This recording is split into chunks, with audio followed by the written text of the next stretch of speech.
Good morning, Arizona. So we all know that we want our families to enjoy each other during the holidays, right? Thanksgiving, especially our fur children like little Romy here.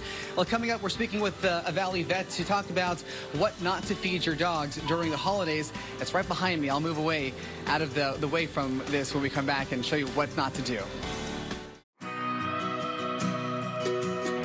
As you begin to prep your Thanksgiving dinner for Thursday, a big reminder that some foods can be dangerous to your pets. So what do we need to do to avoid them, to keep them healthy and happy?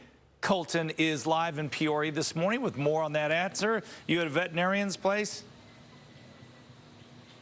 I am, Scott. So we're actually in a Dr. Kelly's surgical unit.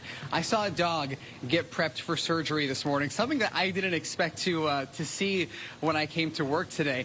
But, you know, you don't want to have any accidents. You don't want to have to come to Dr. Kelly here on Thanksgiving because your dog ate something that it probably shouldn't have. This is her cute dog. Take a look really quickly. This is Romy. Romy is so sweet.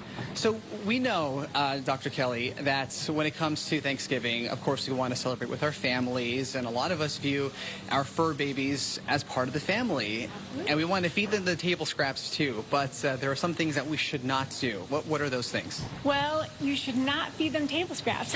Okay, wow, I do that all the time. Never again. Well, you got to avoid a lot of fat foods, anything with a lot of fat like ham or chicken skin or turkey skin, or the bones especially, because they can get lodged in their throat or their stomach. They can have intestinal upset. They have all sorts of things like that. But you also want to avoid things like onions and garlic and chives and raisins and grapes, all sorts of things like this. And the baker's chocolate is one of the worst. We all know that chocolate is poisonous for dogs, and that is like the worst part when people are cooking for Thanksgiving and they use things like this. And then xylitol, which is in a lot of products that dogs can eat or get a hold of, like gum. Yeah. So if our dog or someone's dog gets into some of these things, you know, just by accident, what should they do? Should they, you know, rush to a vet ER, or are there things that they can do at home? So on Thanksgiving, you know that most veterinary hospitals are going to be closed. And so you're going to have to work with ER vets, and ER vets are busy on Thanksgiving. So you don't want to keep them away from it, of course, to begin with. I would first, if you think they ingested something that's toxic, call your ER vet. Or you can always call the Animal Poison Control Center, and they will give you good information there too.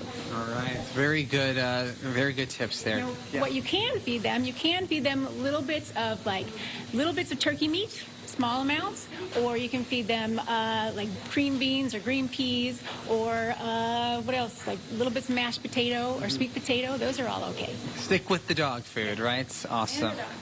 Okay, guys, yeah, I mean, I learned something today. No table scraps. Poppy and Oliver at home. I'm sorry, but I'll have to say Dr. Kelly says no. I'm Colton, live in Peoria for Arizona's Family.